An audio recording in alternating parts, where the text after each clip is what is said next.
O true and tried so well and long, demand not thou a marriage lay, in that it is thy marriage day, is music more than any song?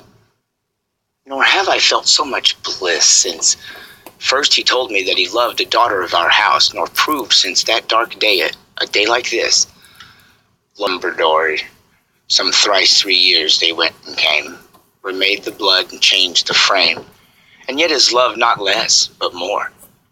No longer caring to embalm in dying songs a dead regret, but like a statue solid set and molded in colossal calm. Regret is dead, but love is more than in the summers that are flown, for I myself with these have grown to something greater than before, which makes appear the songs I made as echoes out of weaker times, as half but idle brawling rhymes, the sport of random sun and shade. O flower that must he made a wife ere noon, she enters glowing like the moon of Eden on its bridal bower.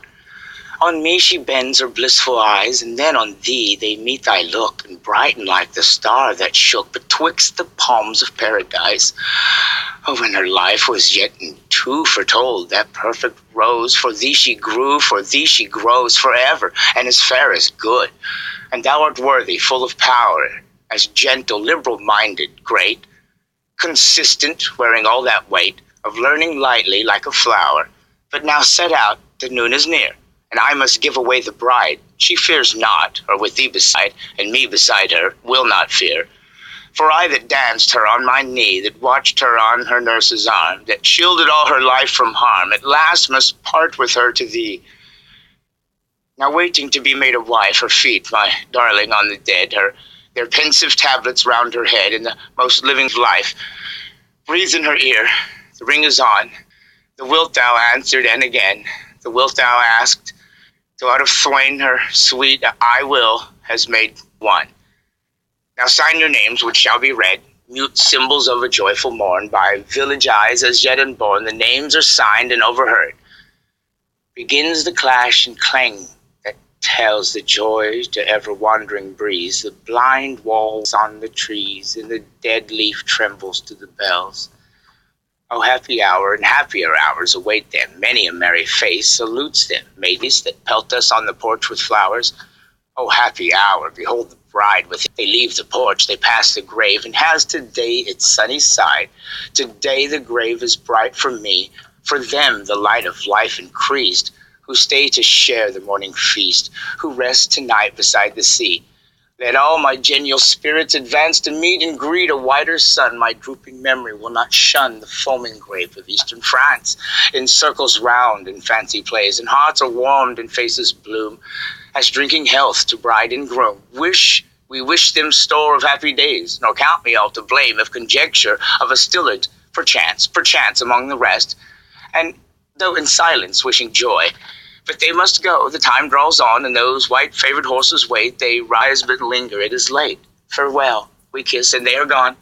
A shade falls on the dark from little cloudlets on the grass, but sweeps away out as we pass to range to roam the park, discussing how their courtship grew, and talk of others that are wed, and how she'd looked, and what he'd said, and back we come at fall of dew.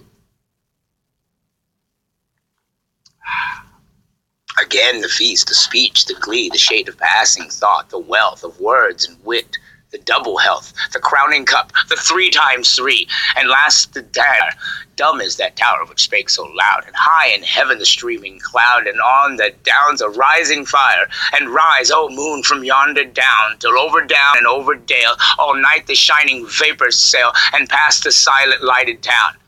The white-faced halls, the glancing reels, and catch at every mountain head, and o'er the branches spread their sleeping silver through the hills, and touch with shade the bridal doors, with tender gloom the roof, the wall, and breaking let the splendor fall, to spangle all the happy shores, by which they rest, and ocean sounds, and star and system rolling past, and soul shall draw from out the vast, and strike his and move through life of lower phase, result in man, be born and think, and act and love a closer link betwixt us and the crowning race of those that eye to eye shall look, on knowledge under whose command is earth and earth's, and in their hand is nature like an open book, no longer half akin. We thought and loved and did, and hoped and suffered, is but seed of what in them is flower and fruit, whereof the man that with me trod this planet plain was a noble type, appearing ere the times were ripe, that friend of mine, who lives in God, that God which ever lives and loves, one God, one law, one element,